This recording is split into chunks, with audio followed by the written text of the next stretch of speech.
Hey everyone, welcome back to the channel. Thank you so much for joining with me, and I hope you enjoy this historical series all about music in the Western part of the world and how it basically made what is music today. So, we are going to get into it. The last episode, we talked about the medieval and the Renaissance. Now we're going to talk about the Baroque era. Baroque era. Just like how it sounds, it's giving Baroque. All right, everyone, I'm going to be using my handy dandy textbook called The Enjoyment of Music from Nerd Norton. I love this textbook because it comes with a listening quiz, listening guides. So if you want to become the master of music history, this is the video for you, okay? Okay. So, the Baroque era. Let's talk about some of the very significant things and events that happened during this time. We have number one, King James version of the Bible is printed. This was significant for many reasons, but the main one is that it was printed in so many different languages. The widespread of education, communication blossomed. We started seeing, books, textbooks getting printed. So this is a very good, interesting time that led to lots of developments scientifically, philosophically. Okay, yeah. Anyway, so Dr. Harvey explains the body's circulatory system. And of course, we have Sir Isaac Newton's theory of gravitation. We have one of the most famous operas to exist come about. We also have one of the famous composers to exist in this era, Antonio Vivaldi. He created the Four Seasons. And you are going to hear it and you're going to think, oh, yes, it's the most famous classical song. Also, George Washington was born. Okay.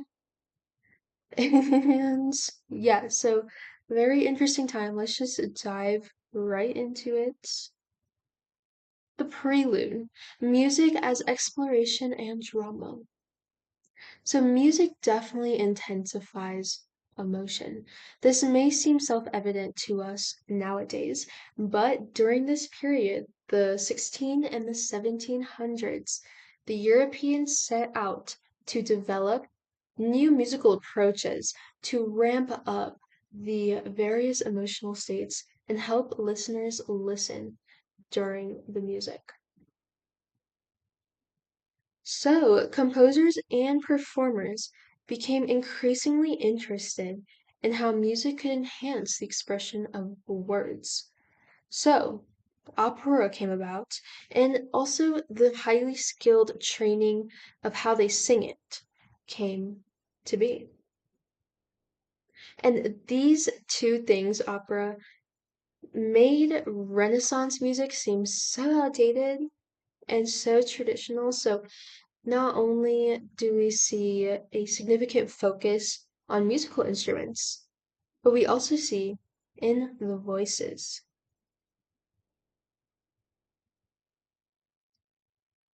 And this definitely was an exciting time for lots of artists. Let's talk about the art and the culture. So, the years between 16 and 1750 represented a period of change, adventure, and discovery. The conquest of the New World stirred up imagination and filled treasures of Europe. So, the ideas of Galileo and Kepler in physics and astronomy, mathematics, philosophy, they were definitely big milestones in history. There was an appalling poverty and extreme wasteful luxury. This big idealism and savage oppression. As you all know, eat the rich, eat the rich. So Baroque actually comes from the word meant for misshapen or distorted.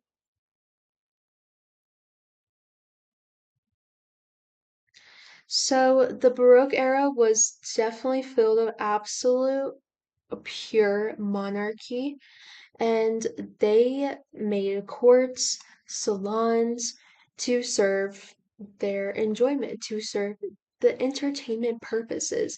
So what they did is they would open these elaborate wealthy music establishments, including opera troupes and different choirs, orchestras, and it would be of stories of heroicness because they like to see those type of stories. They like to find and align themselves with that.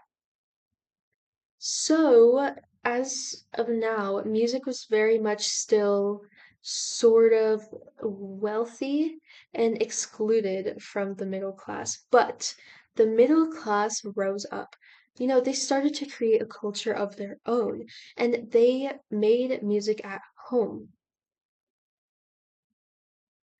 It was for the middle classes that comic opera and the novel, both genres filled with witty observations, came into being.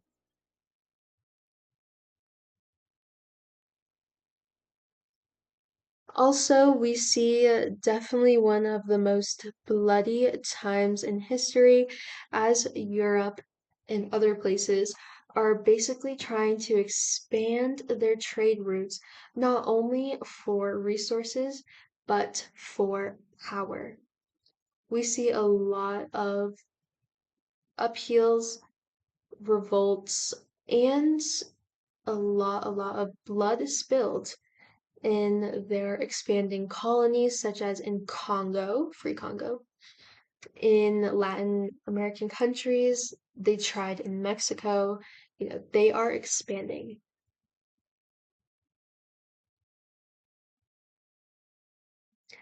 So many artists, or practically almost all of them, were under a system called the patronage system. Basically, you would be working or studying under a wealthier person. You would be playing at events or perhaps doing work, studying, things like that. So, one of the most significant characteristics of this era was the shift from a texture of several independent parts, polyphony, to one in which a single melody stood out, homophony. A group of varietist artists and more cultivated this approach in which they called the new style. They wanted to resurrect the musical dramaticness of ancient Greece. Although little was known of ancient Greece, they knew that they definitely had to heighten the emotional power of their text and music. This technique would be used into what we call now opera.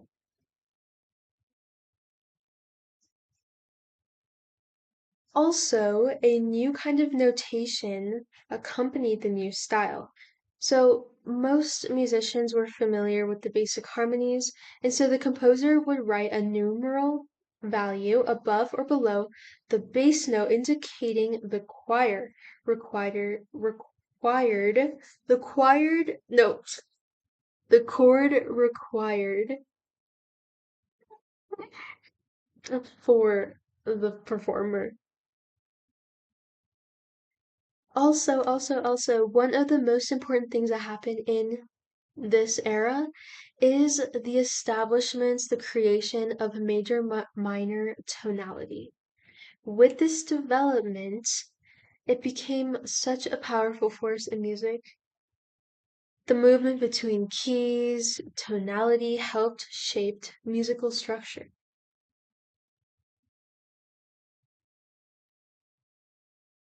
Along with this came a new tuning system that allowed instruments to play in any key. This was called equal temperament. This tuning adjusted or tempered the mathematically pure intervals within the octave to equalize the distance between adjacent notes, making it possible to play in every major and minor key without producing unpleasant sounds.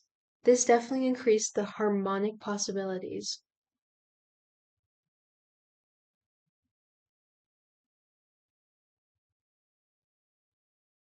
So, Baroque musicians used dissonant chords more freely for emotional intensity and color. In setting poetry, for example, a composer might choose a dissonance to heighten the impact of a particularly meaningful word. Consonant and dissonant, what is the difference? Consonant is happy completion, you feel rewarded after listening to it. Dissonance is you feel left like you're missing something. You feel sort of combobulated. You feel sort of, it's not so orderly.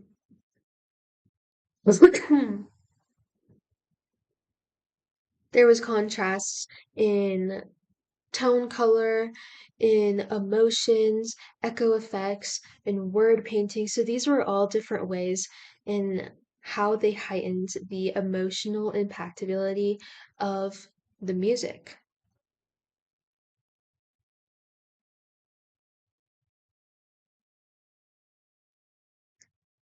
So as they're developing like the instruments, the melodies, they're also developing the voice.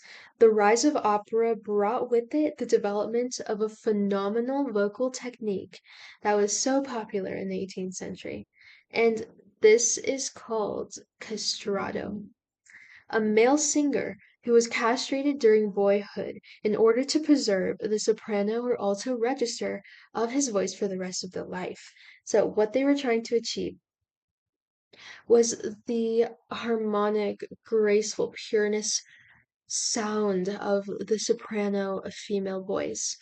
But imagine that combined with the male autonomy of those big lungs. So this was very famous. And as strange as it may seem, this was popular and it was very associated with heroic male roles that they would play. Also, women started to expand their role in music. Two early century 17th century Italian singers, Francesca and Barbara Strozzi, were one of the first female composers to publish their works. Interesting. Also, if you're a musician during this era, you have to know how to improvise. That's just a given.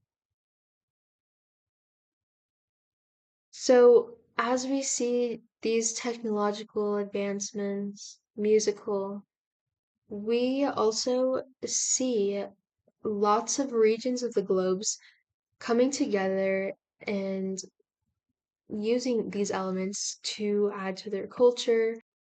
We see opera spread to a lot of places, like India, Peru, the Americas. So, this was definitely a big.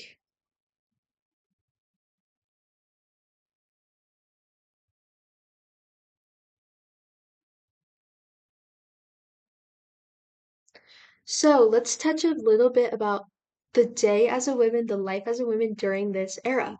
So they really had very limited options. They could get married, they could join a nun church establishment, or if they were very lucky, they could become musicians.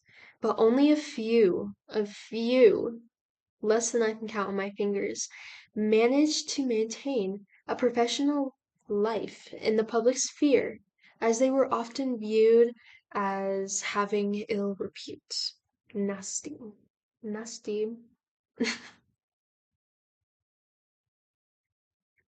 So, Barbara Strozzi was one of the few women of her day to pursue a composing career in the secular world.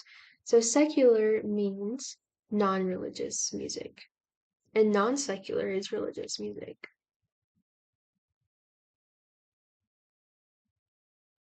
In the 21st century, we're so used to having open access to arts, museums, concerts, but in earlier times, that was not the case. These were very highly restricted environments where the most intellectual people came to talk, try out new ideas. So Barbara Streisand definitely gained a lot of recognition from her peers, and she definitely focused on giving more exclusive and intimate small performances. Her art, her music definitely focuses on themes of love, in particular the suffering of unfulfilled love. So we are going to listen to a more Dormigloon, which translates to sleepyhead Cupid.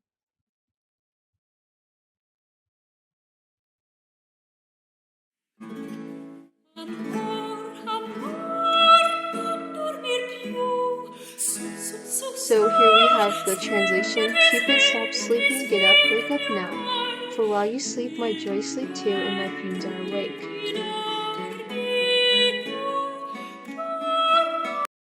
So I think this is definitely a shift to non-secular to secular music becoming more popular.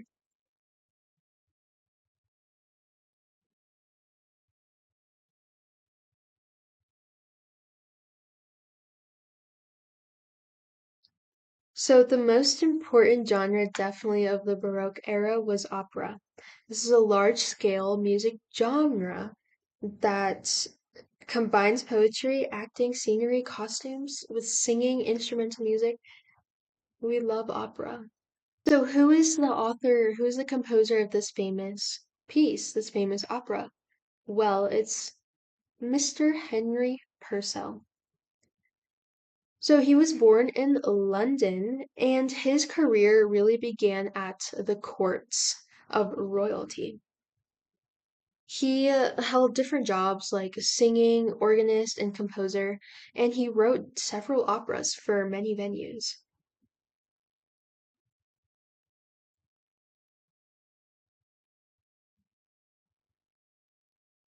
So we're going to listen a little bit to this opera.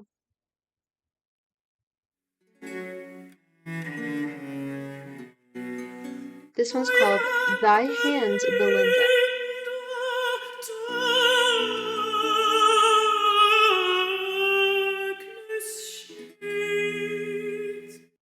Very technical singing, very beautiful. And this is an aria, so basically the women is singing freely.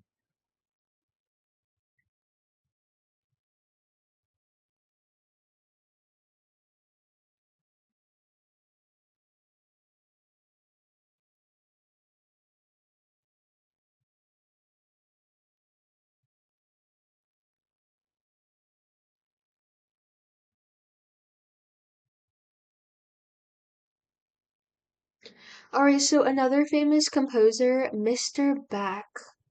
So he sort of started in the church. He was definitely someone who worked with the church a lot, creating different type of chorales for the service, cantatas, and we also have one of his most famous ones. I think this is in German, but it's Waschet Auf. It's called Sleepers Awake.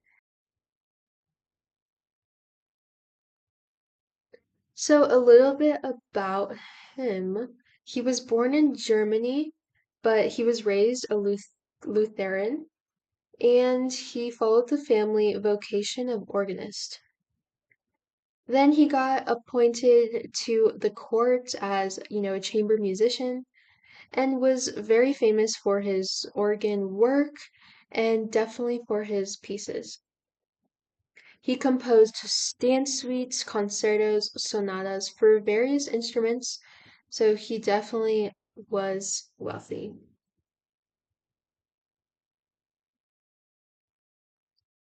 Oh my God, so he had two marriages, produced at least 19 offspring, many of whom did not survive infancy. Four of his sons became leading composers in the next generation. So that's just a little bit about him. We're going to listen to his popular cantata.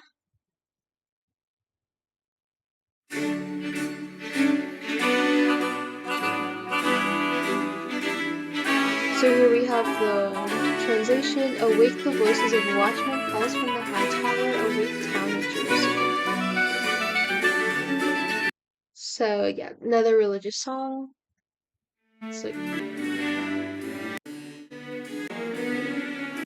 yeah, so definitely a lot of uses of the instruments here.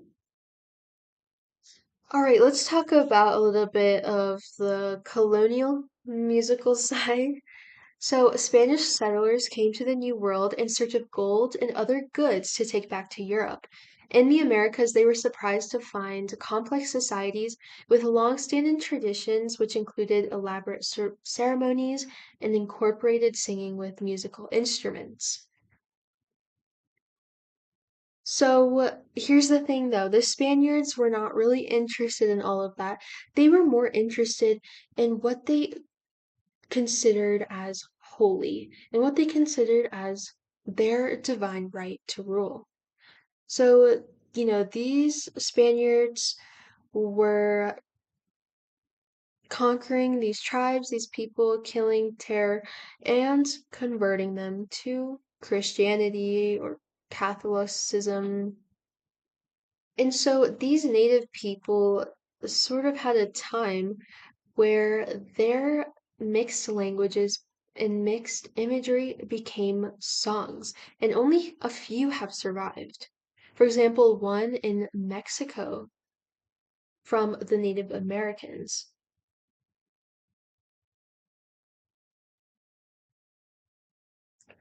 And we see some from the Spanish, the Nahuatl people, using their Nahuatl name language, sorry.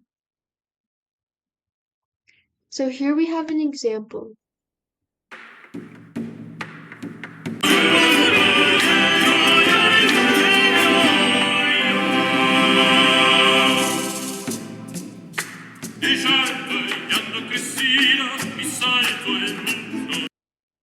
Interesting.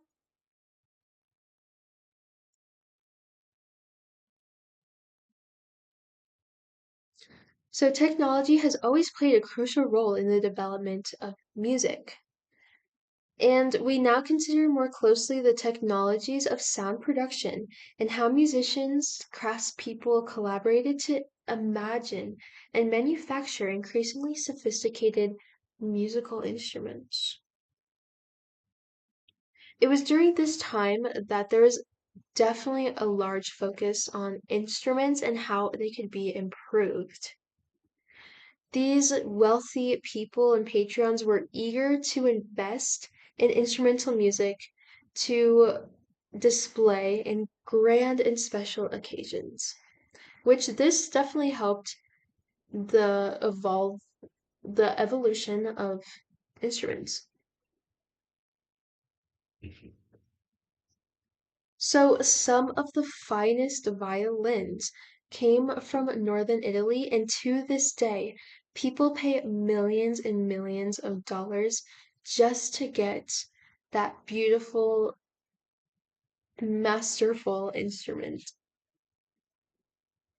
We also see the woodwinds sort of shift from being used in large outdoor events to being prized instruments with large and increasingly for colors and building in the range. For example, the trumpet was originally used for like military signals, but then it became a staple in the orchestra. It just provides that bright color. Also, violins were used with gut strings, which supposedly gives a richer and louder sound.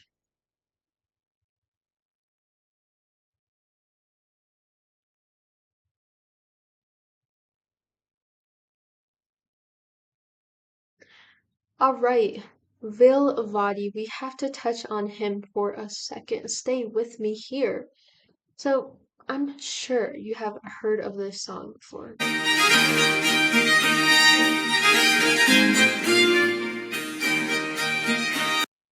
This is the one and only Vivaldi, the Four Seasons.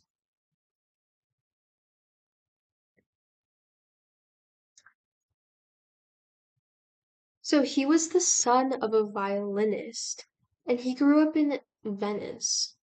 He was ordained in the church and was known as the Red Priest because of his red bright hair. He was known for creating many concertos, chamber music, and operas. Wrapping it up on the instruments, we have the organ and the harpsichord. I think that's how you say it. But these keyboard instruments definitely encourage musicians to broaden and refine their technique. So the harpsichord differs from the modern piano in two important ways. First, its strings are plucked by quills rather than struck with hammers, and its tone cannot be sustained like that of a piano. But these were very, very popular as they began to create various organs with sets of pipes, different ones, contrasting the tone color, and definitely made it possible for others to improvise using the relatively free form approach with this instrument.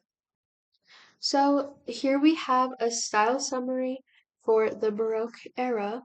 This is crucial. So who are our famous composers we have over here?